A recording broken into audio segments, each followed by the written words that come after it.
provide 5,000 cash payment to 12 million poor households. Are you aware of that? Yeah, I've read those press releases, But isn't this a Madam mere Chair. duplication of so many programs already initiated? And I'd also like to say that we are very open to many innovations. I'm not gonna fight with you over that, but that's completely inaccurate and untrue. Okay. Ko lang natuklasan at ngayon lang narinig, pero may bilin dito sa text, all soft projects including AKAP must go through the office of the Speaker. AKAP, AIX, tupad, MAIP for the PI and other efforts. Madam Chair, Senator JB, ako rin please. medyo naging curious sa AKAP ngayon ko lang narinig eh. No? Siguro can ask DSWD, what is this program about? Is it just between the House and kasi wala ho kami sa Senate na alam niyan eh. So is it with DSWD and the House of Representatives yung program? Thank you, Madam Chair. Madam Chair, AKAP is just as foreign to us, technically, as Senator Bato, as it is provided Yes, in Usec line Dimaporo, item. I understand that it's under the DSWD budget. If you recall, in the Senate, I handle the DSWD budget, but like the COMELEC's mysterious addition of 12 billion, this 26.7 billion in the budget of the DSWD is alien to me. Yes. Madam Chair, if this WD declares that is foreign to them, saan ang galing itong budget? Baliktad na pala ang budgeting process natin. Ang Kongreso na magde-decide kung anong project i-implement ninyo. Hindi pala kayo nagre-request sa Congress na project na pupunduhan, program na pupunduhan. Baliktad, di ba? Madam Chair, it is not an exclusive project or program for Congress. It will be regular program, but it is technically foreign in the sense that it has no guidelines yet. Yes, Usec So it does not Dimaporo, did you exist as request a for this program. project? Was it in the NAP? It was not. No. There we go. Yes. Do we allot sums of money, enormous sums of money such as this, almost 27 billion, for a project or a program that is undefined, unnamed, unfamiliar, with no guidelines whatsoever, with no target beneficiaries, and is just left open? Is this the usual practice in the DSWD?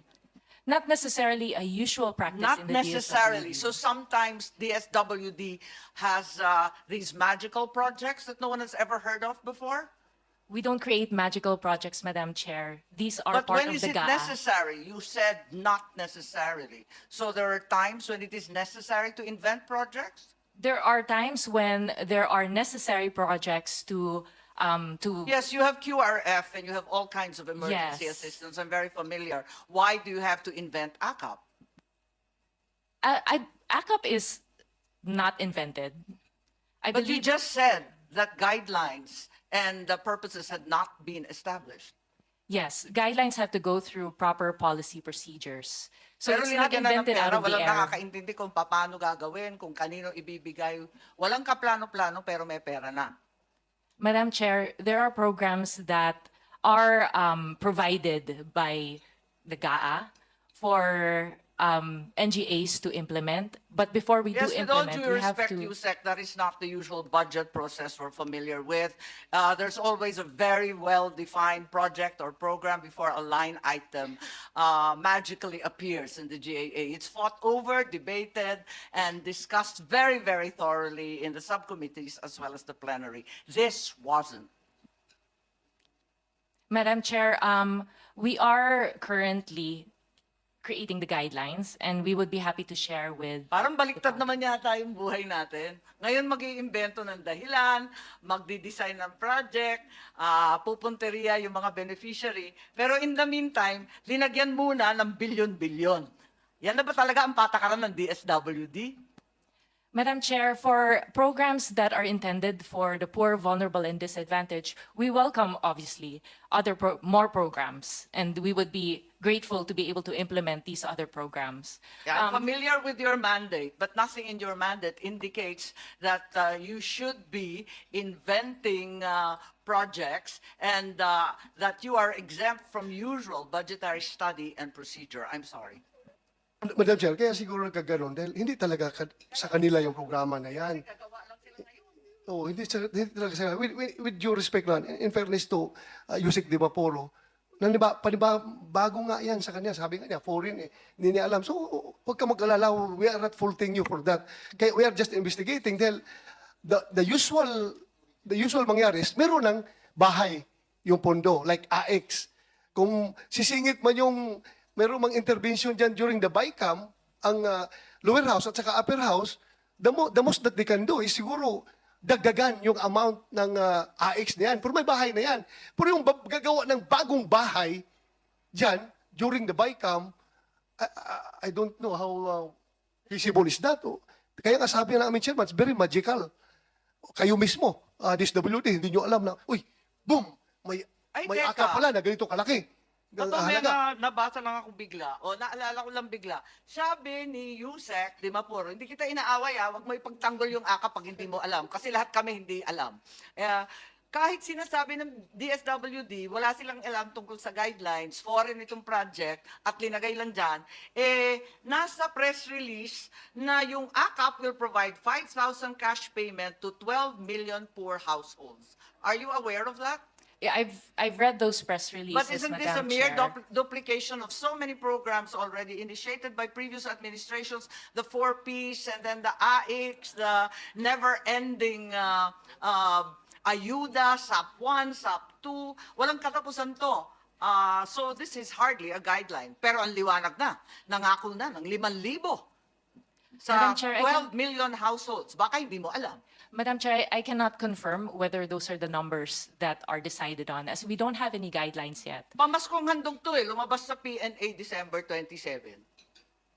Well, for our Christmas programs, or we don't have AKAP in or any of our Christmas programs, I can say that definitively. But with regard to any pronouncements of how AKAP will be implemented and what amounts will be provided through AKAP, we don't have guidelines for that yet, Madam Sige, Chair. Usec, ganito na lang, magtulungan na lang tayo. Alamin natin ang mga detalye nitong programa to. Pareho kami ni Senator Bato, ni Senator JV, Senator Risa. Nagugulat po kami kung saan to galing at anong ibig sabihin. Yes po, Madam Chair. And I'd also like to say that we are very open to many innovations and new programs in DSWD. And it is not a new thing where we create something new. Madam Chair, just to add. Okay lang yan, okay lang. I'm not gonna fight with you over that, but that's completely inaccurate and untrue. Okay, Senator Bato, please. Pagkuhan ko lang kay Usec na walang problema. Wala kang problema ito sa amin. Huwag kang mag-alala. Ang Huwag amin kang lang talaga mag-alala. is, nagulat lang kami sa Senado. AKAP. Hindi namin nakita yan sa kahit na ilang araw mo pag-aralan yung NEP, kahit ilang araw mo pag-aralan yung GAB. Hanggang sa kwan, hindi mo talaga makita yan. Nagulat na lang kami ngayon na may ganyan pala. Ikaw nga, nagulat ka sa inyong departamento yan. Okay lang, pareho tayong nagulat ngayon. A happy Huwag kang surprise, mag-alala. Senator Ha? Bato, Madam Chair. A happy surprise because it will help the disadvantaged Yeah. at the end of the day. Walang problema yan. Hindi, okay lang yan. Kung mapunta sa taong bayan yan, importante yan. Okay ako, walang problema. Yung nga lang, siguruhin ninyo dahil ang PNP ngayon, nagbabantay na pag mag-release kayo na babawasan na naman yung pera, ang 10,000 ibigay sa tao, tapos ibalik yung, bawiin yung 9,000, 1,000 lang maiwan doon sa tao. You hear that during our hearings, di ba? Yes, Madam kaya Chair, we bantayan are ninyo happy talaga for the yan. support of PNP to help Yeah. us in those payment areas. Okay. Off-site payment areas po siya. Thank you. Madam Chair, dagdagan ko na lang. Dagdagan ko na lang yung, Senator JV, yung hindi kita pagka-surprise inaaway, natin. mahal ko yung pamilya mo. Ang course. problema, wag mo ipagtatanggol yung hindi mo kaya ipagtanggol. Ayan, Madam Senator Chair, JV, dagdagan ko na please. lang siguro yung surprise na ito. According to Infos, our appropriations chair of House, Saldico, said that 60 billion for the AKAP program under the 2024 budget with 26.7 already lodged under DSWD. So 60 billion pa lang allocated dyan. So 26 billion pa lang nasa DSWD. Madam Chair.